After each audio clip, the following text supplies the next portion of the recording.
Now let's look at acid strength and molecular structure. Question, why are some acids stronger than other acids? What about the structure of the molecules makes some acids stronger and some acids weaker?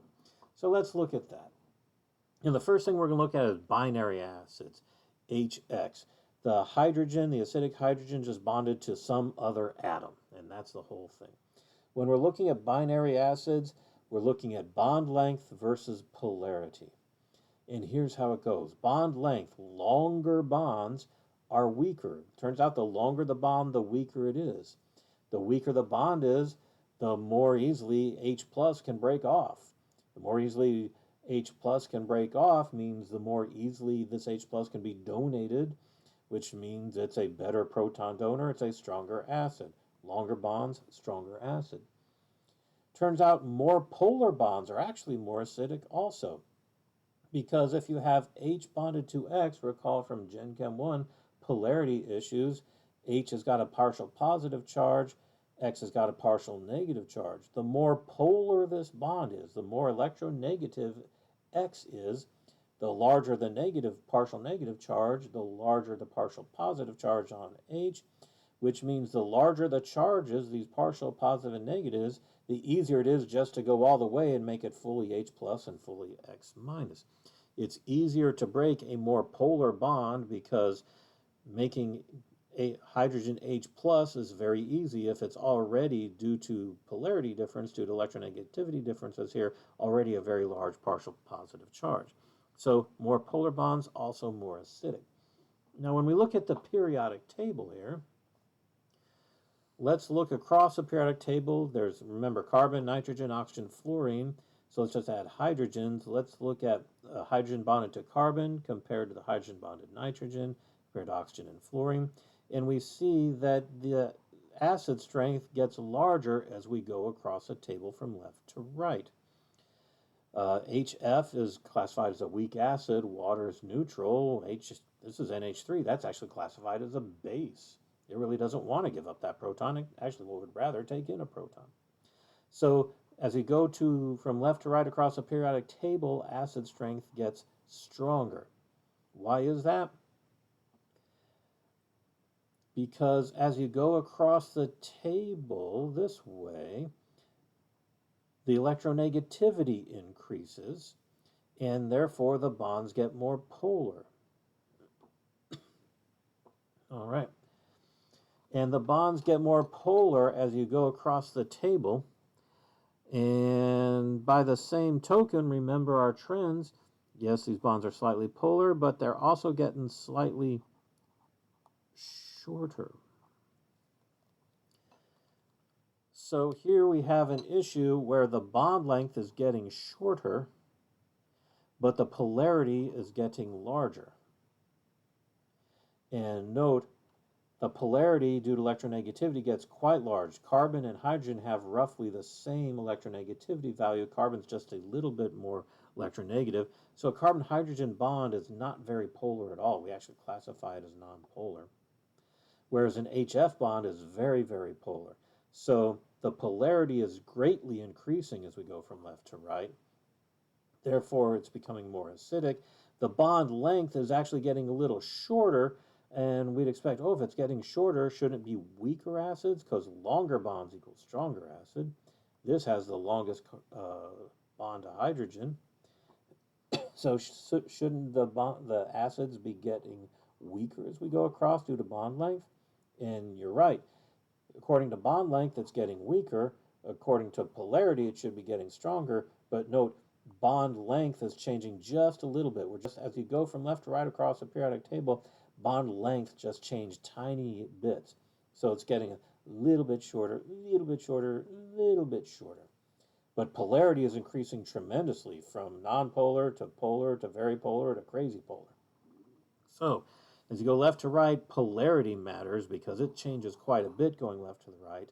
Bond length doesn't change very much, so it doesn't play that much of a role. But what happens as we go down the table? Here, the bonds are becoming less polar. Fluorine is much more electronegative than iodide, so bonds are becoming less polar as we go down the table. However, recall going down the table, bond length gets significantly larger. The HI bond is significantly larger than the HF bond. So here, as you go down the table, it's actually bond length that determines acidity, because polarity is changing, but not tremendously, whereas bond length is changing quite a bit. So as you go down the periodic table, acids get stronger, binary acids get stronger. As you go from left to right across the periodic table, acids get stronger. Okay. So that, however, is just with our binary acids here. What about our oxyacids? If you have hydrogen bonded to an oxygen, and that oxygen is bonded to another element that is bonded to other things, it turns out the more electronegative these other things are, and the more very electronegative things you have attached to this atom Y, the stronger the acid. What we mean by this is, let's look at HOI versus HOBr. You know, we have an iodine here, we have a bromine here. Which is more electronegative? This bromine is more electronegative than this iodine is. Since this bromine is more electronegative than iodine, it's actually going to pull electron density away from this oxygen, which then that oxygen is going to pull electron density away from that hydrogen, giving this hydrogen more partial positive charge. We call this the inductive effect. And since we have more electronegative bromine here, it means that this hydrogen is more likely to be given up than this hydrogen. HOBr is more acidic than HOI. Now, right now, you might be saying, wait a minute, I thought HI was a stronger acid than HBr. It is, but this is due to iodine being directly bonded to the hydrogen. Here, bromine is directly bonded to the hydrogen. When we go down here, both these hydrogens are bonded to oxygen, not to iodine or not to bromine. So at this point, bond lengths here are the same, because this is an oxygen-hydrogen bond. This is an oxygen-hydrogen bond. These two bond lengths are nearly the same. So that's not the effect that makes it more acidic. It's the fact that bromine is more electronegative than iodine, which makes this one more acidic. Very, very common mistake. People see this bromine, this iodine, think up here, oh, the iodine's a stronger acid. No, the one with the bromine's a stronger acid in this case, because the hydrogen isn't bonded to the bromine. The hydrogen's bonded to an oxygen here. So let's look at HClO4 versus HClO3. Which is the stronger acid? Well, here's HClO4. No, we've got HOCl. This chlorine has 3 oxygens bonded to it. Here with HClO3, the chlorine has 2 other oxygens bonded to it. So this one's going to be the stronger acid. Why is this one stronger? It's got an extra electronegative oxygen bonded to that chlorine. The more things bonded, the stronger the acid. Okay. Cool. Moving on.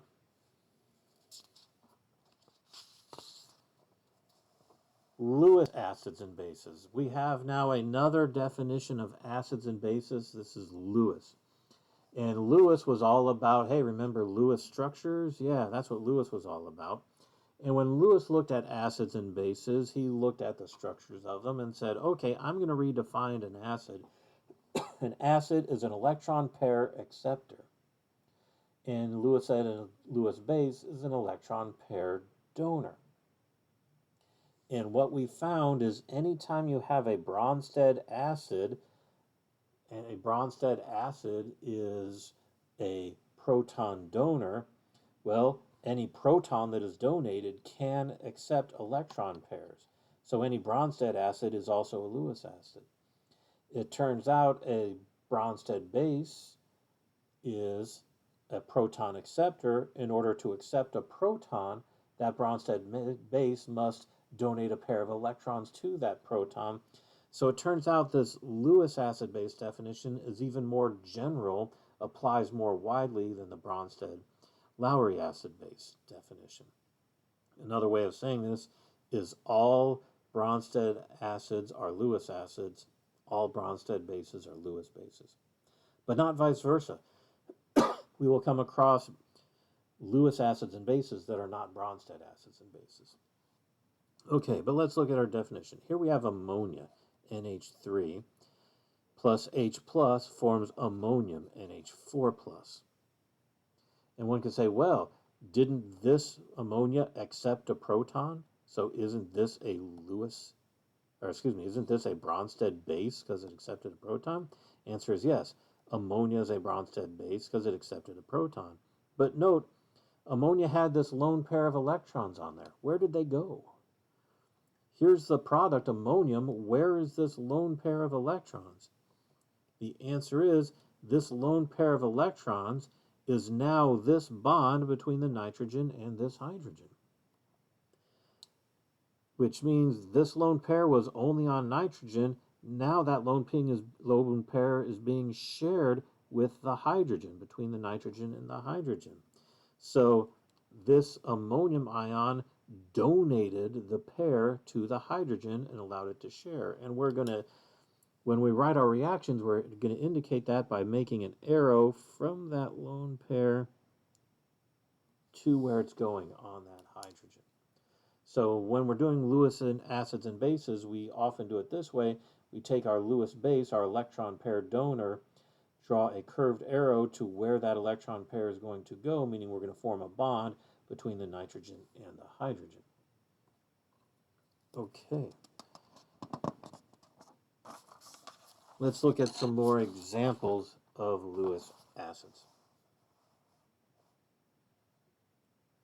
A Lewis acid is an electron pair acceptor, and frankly, Lewis bases are very easy to spot. If it has a lone pair of electrons, it can be donated. It can be a Lewis base.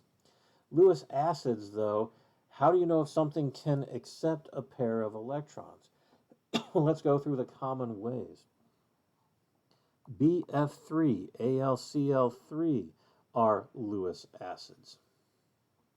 And something we'll get to in a little bit, M plus, metal, positively charged metal atoms, are also Lewis acids, especially transition metals. So BF3, AlCl3, why are they Lewis acids? How do we know that these two can accept electrons? Well, yeah, if you do the Lewis structure, you find out here's the Lewis structure for AlCl3. You realize the aluminum does not have its octet. When you have BF3, BH3, AlCl3, AlF3, AlH3, we find that the boron and the aluminums have an incomplete octet, and they're okay with that, but they would like to have an octet. And so since aluminum does not have a complete octet, and here we had something like ammonia that has a lone pair of electrons, that lone pair of electrons can form a bond with this aluminum. So the nitrogen donates the lone pair to the aluminum. It's a Lewis base. The aluminum accepts that lone pair. It's the Lewis acid. And we form this complex with the bond between the aluminum and the nitrogen. We call this a Lewis acid base adduct here. And note, there were no protons involved in the reaction. This is just, this aluminum did not donate protons. It's not a proton donor at all. So this is a Lewis acid. It's acidic, but it's not a proton donor. It's a Lewis acid, but not a Bronsted acid. Okay. Here's another example. When you take water and react it with carbon dioxide, you end up with this molecule here, carbonic acid. And when we look at the reaction, it turns out the first thing that happens is water donates a lone pair of electrons to this carbon. So water is a Lewis base and carbon dioxide is a Lewis acid, which forms this weird thing here. Now, I've got this lone pair of electrons forming a bond with carbon. That would give carbon too many electrons. So when this happens, it turns out one of these pi bonds breaks and the lone pair goes on this oxygen. So we end up with our water here bonded to our carbon dioxide. And then one of these lone pair on this oxygen is actually going to form a bond with this hydrogen to break this oxygen-hydrogen bond to get our product. So check this out. Water donates an electron pair to carbon dioxide to form this thing, and then this oxygen donates electron pair to that hydrogen to form this guy here. So we've got this Lewis acid-base reaction and this Lewis acid-base reaction. Interestingly, there are no protons being transferred here, so this reaction is purely Lewis acid-base. Here, this oxygen accepts a proton, so this is not just a Lewis base because it's an electron pair donor, it is a Bronsted base because it's a proton acceptor. So this reaction to here is both Lewis acid base and Bronsted acid base. But the first one is strictly Lewis acid base. And if you have a metal ion, a positive metal ion, such as Al3+, it will attract 6 water molecules to it to form bonds. And so here is a positive metal atom that is forming bonds with this water through this water donating electrons to the aluminum. So there are Lewis acids and bases. It should be noted in this class, we most often are going to deal with Bronsted acids and bases, proton donors, proton acceptors. However, if you go on to organic chemistry, turns out most of organic reactions are Lewis acid-base reactions. All right, and that is it for this chapter.